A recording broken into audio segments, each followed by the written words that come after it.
War of the Worlds was released in 2005 and is an adaptation of H.G. Wells' 1898 novel of the same name.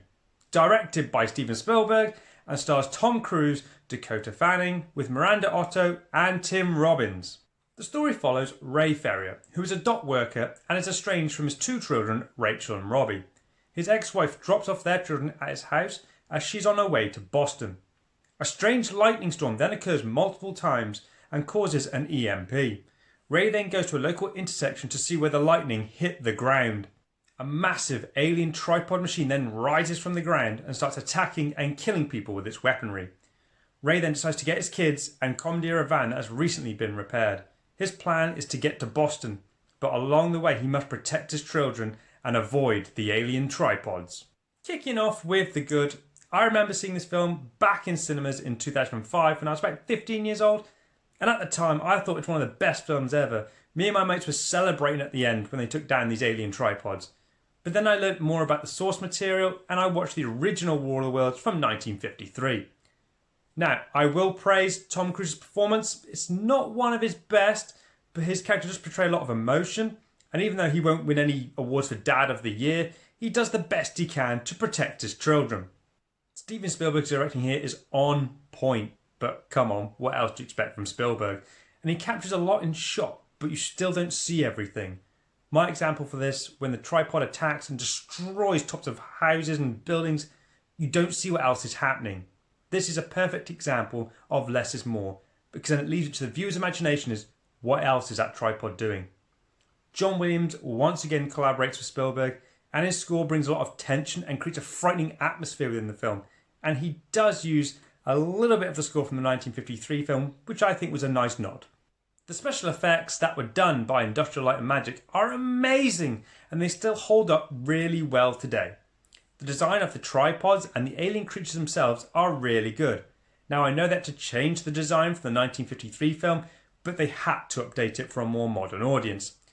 Little bit of trivia here, right at the very end of the film, we get a nice cameo from Gene Barry and Anne Robinson, who are the original cast members in the 1953 film War of the Worlds, and I thought that was a nice callback. On to my mixed. This film is called War of the Worlds, but we don't see anything else that happens in the rest of the world. We get a little scene where people are talking about rumours and stuff, and I know that the Martians would have used EMP to knock everything out, but still word would have got out. There's not really a lot of Martian tripod action in this film. Sure, they show up every 10 minutes or so to keep things going, but I want to see more. The film implies that these tripods were already buried on Earth and the Martians have come down in the lightning storm to activate these tripods. Okay, how long have these tripods been buried there? How did people build roads and utility systems on top of them? And what's taken the Martians so long to return to Earth?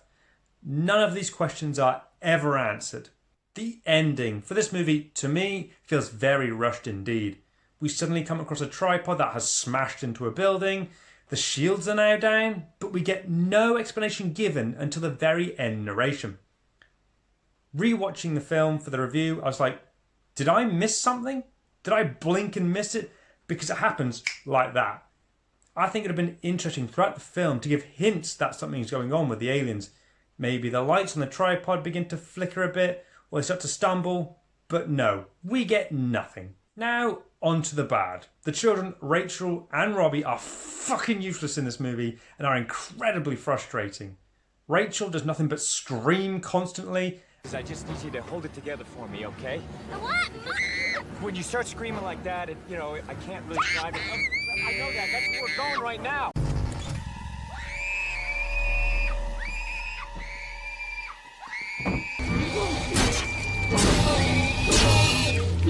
And then at one point runs away from her father, which puts her in more danger. And as for Robbie, this guy is a complete and utter moron. He's angry and wants to get back at the Martian invaders, yet he has no clue what he'd be up against, and he doesn't see a tripod until the hour mark of the film.